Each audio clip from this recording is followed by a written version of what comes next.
Nah, Sobat Unyil, udah 2 kali nih kita ngejalanin Ramadan sambil melawan COVID-19. Nah, jangan sampai lengah ya protokol kesehatannya, terutama pas lagi ibadah. Nih, kayak Unyil gini nih, puasanya jalan, olahraga ringan saat lagi berpuasa nggak ketinggalan. Olahraga lagi yuk!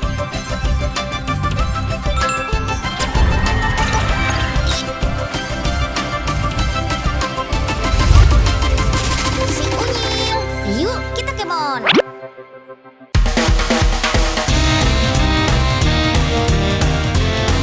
Selama berpuasa, lebih disarankan untuk olahraga ringan aja ya, biar nggak lemes. Hahaha. Sering jadi perdebatan nih, olahraga tuh perlu pakai masker nggak ya? Menurut Ikatan Dokter Indonesia, masker masih aman dipakai kok buat olahraga ringan. Misalnya nih, kayak jalan santai atau jogging. Tapi pakai masker pas olahraga tuh suka berasa pengap, ya nggak sih? Unyil punya inovasi masker keren nih, dilengkapi kipas untuk menjaga sirkulasi udara. Napas jadi gampang deh. Masker ini pakai filter N95 juga. Artinya filter ini bisa mencegah penularan virus sampai 95%. Filternya bisa dibongkar pasang juga tuh. Filter ini punya masa pakai selama 7 hingga 10 hari. Tergantung aktivitas kita. Habis itu tinggal diganti deh sama filter baru. Ya, walaupun nyaman, masker ini lumayan berat. Biar kipasnya bisa nyala, masker ini juga perlu di-charge. Sekali nge-charge, baterai bisa tahan 7-8 jam kalau kipas menyala terus. Hampir sama dengan masker sebelumnya. Masker transparan ini juga ada kipasnya. Masker ini terbuat dari bahan termoplastik elastomer yang lentur dan aman karena sudah bersertifikasi food grade. Karena terbuat dari plastik, masker ini nggak ada pori-porinya. Terus udara masuk lewat mana dong? Tenang, ada filternya kok. Di sebelah kiri ada kipas elektrik yang berfungsi menghisap udara dari luar masuk ke dalam masker. Di sisi sebelah kanan ada satu filter yang lebih besar untuk keluarnya udara. Dijamin deh bikin nyaman buat bernafas. Apalagi filternya juga udah 3 lapis yang punya efisiensi sampai 95%. Masker transparan bisa dipakai berkali-kali kok. Tapi harus dicuci dulu ya. Bisa pakai sabun dan air mengalir. Atau cukup dibersihkan pakai disinfektan. Tapi perlu Unyil ingetin nih, masker transparan ini nggak dianjurkan buat olahraga berat ya. Hehehe. Nah, Sobat Unyil, zaman sekarang sih emang udah banyak masker-masker yang keren. Tapi yang sering orang pakai masker yang kayak Unyil pakai saat ini. Nah, katanya ada loh masker palsu. Sebenarnya bukan masker palsu, tapi masker yang nggak punya izin edarnya. Nah, sekarang Unyil pengen ngasih tahu buat Sobat Unyil di rumah untuk cara bedain masker yang ada izin edarnya sama yang enggak. Ini dia, check it out. Sobat Unyil bisa ngecek sendiri kok apakah masker yang kita beli udah berizin edar atau belum. Bisa kita lihat di kemasannya aja. Masker yang udah berizin edar biasanya ada keterangan nomor dari Kementerian Kesehatan. Nah, kalau di kemasannya nggak ada, bisa juga dicek di website Kementerian Kesehatan. Tinggal masukin merek maskernya aja. Kalau emang ada izin edarnya, pasti nongol deh di website. Kalau sudah berizin edar, artinya masker terjamin aman. Tapi kalau nggak terdaftar, mending jangan dipakai deh. Kan kita nggak tahu maskernya beneran aman atau nggak. Selain masker medis, masker kategori KN95 juga banyak yang pakai nih. Bedanya di jumlah lapisan dalam maskernya. Kalau masker medis ada 3 lapisan, KN95 menggunakan 5 lapisan. Jadi lebih tebal dan diklaim bisa menyaring udara lebih dari 95%. Lebih gede kalau dibandingkan sama masker medis yang cuma 90%. Kalau dari bahannya sih sama dengan masker medis. Masker KN95 ini juga menggunakan bahan jenis spunbond untuk bagian luar dan meltblown untuk bagian dalam.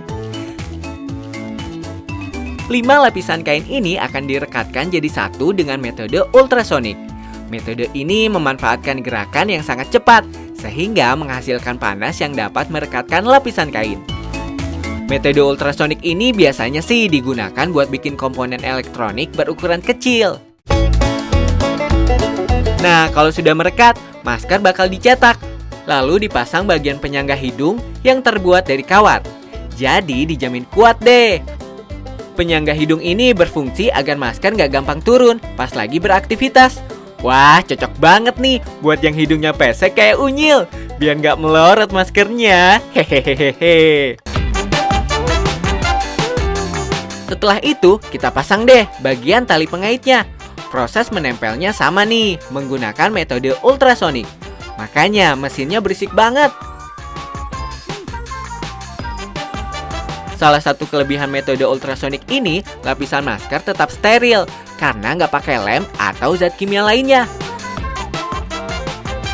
Prosesnya lebih cepat. Kalau pakai lem sih masih butuh proses pengeringan. Udah mau selesai nih. Proses selanjutnya, masker akan dilipat secara otomatis dan dipotong sesuai pola. Tuh, udah jadi deh maskernya. Dalam satu hari, pabrik yang berlokasi di Tangerang ini bisa memproduksi 16.000 masker loh. Banyak banget ya. Sebelum di-packing, masker harus diuji dulu kualitasnya. Mulai dari bentuk masker, jahitan, dan kekuatan tali yang harus sesuai dengan standar produksi. Masker yang mulai diproduksi tahun 2020 ini sudah dipasarkan ke seluruh Indonesia loh. Nah, Sobat Unyil, kalau kita lagi puasa, perut kita kan kosong. Dan itu sangat disarankan ya untuk berolahraga. Kalau pengen olahraga, habis buka puasa aja. Atau kalau pengen tetap olahraga, habis berbuka puasa. Dan juga 1 jam sebelum berbuka. Dan itu juga olahraganya ringan-ringan aja. Kayak sepedahan, jogging, dan skipping kayak Unyil gini. Hehehe. Melanjut skippingnya.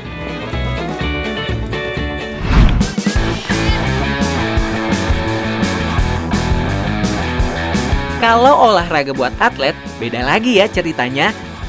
Pas puasa pun biasanya para atlet tetap latihan. Cuma ya porsinya nggak seberat hari biasa.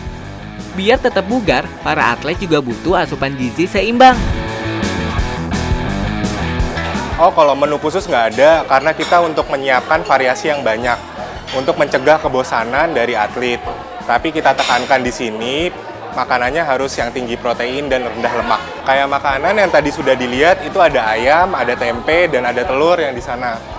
Jadi nanti kayak atlet-atlet kami anjurkan untuk mengambil lauk yang lebih banyak daripada biasanya di rumah. Meski bukan atlet, nutrisi yang kita butuhkan selama berpuasa sebetulnya nggak jauh beda kok. Yang penting ada kandungan karbohidrat sebagai sumber tenaga. Baiknya sih karbohidrat yang kadar gulanya rendah, biar nggak gampang capek. Misalnya beras merah, roti, gandum, dan biji-bijian. Terus kita juga butuh asupan protein nih. Apalagi buat yang tetap berolahraga selama berpuasa. Butuh asupan protein buat memperbaiki sel otot. Buat anak-anak sih, protein dibutuhkan buat pertumbuhan. Jangan lupa juga makan buah dan sayur saat berbuka maupun sahur. Selain kandungan serat yang tinggi buat menjaga kesehatan pencernaan, buah dan sayur juga kaya kandungan vitamin, mineral, serta antioksidan. Terakhir, air putih. Sama seperti hari-hari biasa, kita tetap butuh asupan cairan 2 liter atau 8 gelas per hari. Bisa dibagi-bagi tuh, misalnya 2 gelas pas buka, 4 gelas setelah berbuka, dan 2 gelas saat sahur. Kita kemon. Capek. Aduh. Olahraga udah. Nggak nunggu buka puasa. Kira-kira buka pakai apa ya? Ini ada ide. Ini dia. Tada! Jus. Nah, Sobat Unyil, jus yang Unyil bawa ini beda loh sama jus yang dibuat dengan blender. Kalau jus yang dibuat dengan blender menggunakan hawa panas yang membuat nutrisinya berkurang. Nah, kalau Unyil bawa ini menggunakan teknologi cold press, jadi nutrisinya tetap terjaga dan pastinya aman deh. Nggak sabar buka.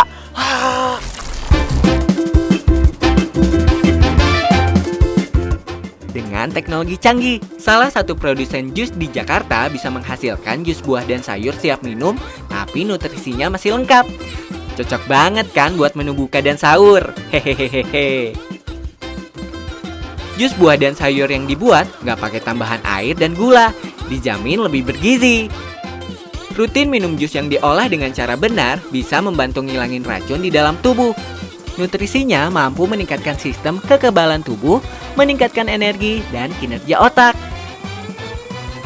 Bahan buah dan sayur kualitasnya nomor 1 nih. Diambil langsung dari petani lokal, dijamin seger deh. Untuk buah atau sayur yang bersentuhan langsung dengan tanah, harus dicuci dengan mesin roller brusher dulu, biar nggak ada sisa tanah yang melekat. Baru deh semua bahan baku dicuci di bak conveyor. Udah canggih loh, pakai teknologi tekanan ozon. Air buat nyuci buah kualitasnya setara dengan air siap minum. Ditambah disinfektan bersuhu maksimal 4 derajat Celcius buat membunuh mikroba dan bakteri. Wih, canggih banget kan? Eits, meski sudah dicuci, bahan baku masih harus dibilas buat menghindari residu dan klorin yang dihasilkan dari proses ozon. Kalau kulit buah yang tebal kayak jeruk dan nanas, harus dikupas dulu. Karena nggak pakai bahan tambahan, rasa manis yang dihasilkan alami. Kayak Unyil gitu deh. Hehehehe. Untuk menghasilkan sari alias jus, teknologi cold press lah yang digunakan, biar kandungan gizi dan nutrisinya tetap terjaga. Cukup masukkan semua bahan baku, langsung digiling sama mesinnya tuh. Hasilnya baru dipres dengan tekanan yang sangat kuat, sampai nyisa ampasnya doang. Semua bagian ruangan produksi di sini tuh dingin banget loh. Suhunya nggak lebih dari 10 derajat Celcius. Lagi-lagi, biar nutrisinya tetap terjaga. Nah, karena jus yang dibuat nggak pakai pengawet, semua jus yang udah dikemas harus diproses dalam mesin besar ini. Namanya high pressure process. Bahan bakunya oke, prosesnya canggih plus steril. Pasti bikin sehat deh kalau diminum rutin. Gak cuma jus aja yang bisa dibuat dengan metode cold press, jamu juga bisa loh. Bahan baku yang digunakan ada kunyit, jahe, kencur, temulawak, dan sereh. Semuanya adalah rempah khas Indonesia yang dengan kualitas baik dan segar. Berbeda dengan obat-obatan yang hanya diminum pada saat kita sakit, jamu bisa diminum kapan aja untuk menjaga kondisi kita tetap fit. Kandungan kencur dan jahe bisa membantu meredakan rasa lelah dan pegal-pegal, memperbaiki kesehatan pencernaan, meredakan gejala flu, dan meningkatkan stamina. Sedangkan temulawak dan kunyit bagus dikonsumsi buat kesehatan liver, meningkatkan fungsi ginjal, pencernaan, dan metabolisme. Selain menggunakan rempah-rempah, minuman ini juga mengandung susu kacang almond yang rendah kalori dan gula, serta tinggi vitamin E. Kalau mau rempah-rempah yang gampang dikonsumsi buat jaga kesehatan, ada juga nih yang udah dalam bentuk suplemen. Kalau dilihat dari manfaatnya sih, jahe ampuh buat nyembuhin sakit perut. Karena kandungan senyawa pada jahe bisa melindungi sistem pencernaan dan menghambat terjadinya radang pada saluran pencernaan, terutama pada lambung. Jahe yang udah dipotong kecil-kecil bisa langsung diperas buat diambil air sarinya. Hasil akhirnya jadi bubuk kayak gini nih, bukan cairan lagi, karena di dalam mesin ini ada proses penguapannya juga. Serbuk ini bukan buat diseduh kayak sekoteng instan ya, tapi buat dibikin kapsul. Rasanya nggak pahit kok, kan tinggal ditelan aja, nggak perlu dikunyah. Jahe merah punya kandungan senyawa antimikroba lebih banyak dari jenis jahe lainnya. Senyawa antimikroba tuh zat kimia alami yang bisa mematikan virus dan bakteri pembawa penyakit. Kandungan zat-zat aktif antimikroba pada jahe merah bisa menahan produksi asam lambung, sekaligus membunuh virus dan bakteri pengganggu. Makanya pas banget dikonsumsi pas berpuasa. Nah, Sobat Unyil, selain asupan gizi, hal yang biasa kita lupain saat lagi beraktivitas adalah kebersihan. Nah, makanya biasain ya kalau habis beraktivitas, barang-barang tuh disemprotin pakai disinfektan. Nih, kayak Unyil gini. Wah. Atau bisa pakai sinar UV. Sejak pandemi COVID-19 yang namanya sinar ultraviolet alias UVC banyak dicari nih. Sinar UVC itu apa sih? Ada 3 jenis sinar UV, yaitu UVA yang gelombangnya panjang, UVB yang gelombangnya lebih pendek, dan UVC yang gelombangnya paling pendek. Sinar UVC sebetulnya paling berbahaya, bahkan buat manusia sekalipun. Tapi tenang, sinar UVC dari matahari nggak bisa masuk ke bumi karena lapisan ozon. Selain dari matahari, sinar UVC juga bisa dihasilkan dari lampu khusus. Gunanya ya buat membunuh mikroorganisme jahat. Karena berbahaya buat manusia, sinar UVC lebih aman diletakkan di dalam kotak tertutup kayak gini nih. Di dunia kedokteran, sinar UVC udah biasa dipakai buat bersihin alat-alat medis. Nah, kalau buat masyarakat, bisa pakai kotak multifungsi ini nih, yang bisa membersihkan benda-benda dari mikroorganisme jahat. Beneran gak sih teknologi UVC ini bisa efektif menghentikan penyebaran virus? Let's go! Kotak sterilisasi ini bahannya dari kayu. Ukurannya pas banget tuh buat diisi sama barang yang mau disterilisasi. Beratnya juga gak seberapa kok, cuma 3 kg aja. Termasuk enteng dan bisa ditempatkan sesuai kebutuhan. Tuh, lihat deh, di dalam kotak dikasih lapisan HPL aluminium. Fungsinya buat mantulin sinar UVC ke seluruh bagian kotak. Jadi proses sterilisasinya bisa lebih optimal deh. Pancaran sinar UVC dihasilkan dari 2 buah lampu yang dibuat khusus. Lampu ini punya panjang gelombang sinar UVC di 254 nanometer. Menurut penelitian, sinar ultraviolet yang panjang gelombangnya 254 nanometer bisa merusak mikroorganisme. Jadi mikroorganisme nggak bisa berkembang dan akhirnya mati. Tenang aja, sinar ultraviolet nggak ada efeknya kok. Nggak ada perubahan rasa, bau, dan warna. Jadi aman deh buat perangkat elektronik sekalipun. Kalau pakai semprot-semprotan, kan ada residunya tuh.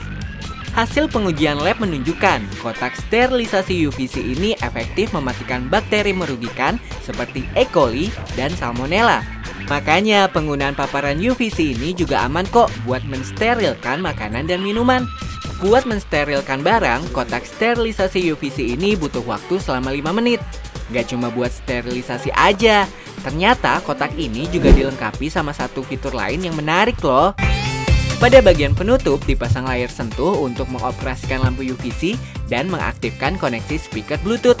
Yap, keren banget kan ada speaker Bluetooth-nya. Jadi, Sobat Unyil bisa dengerin musik sambil nunggu proses sterilisasinya selesai, biar nggak bosen. Hehehe. Kotak sterilisasi ini juga dilengkapi sama tray atau tatakan yang bisa dibongkar pasang di bagian tengah kotak. Jadi, bisa masukin lebih banyak barang deh. Oke, udah kepasang semua nih. Sekarang kita cek dulu ya. Dimulai dari saklar otomatis dan nyala lampu UVC-nya. Lanjut diukur energi cahaya lampu pakai alat UV light meter. Terakhir, pastiin juga fungsi layar sentuh dan speaker Bluetooth bisa terkoneksi dengan baik.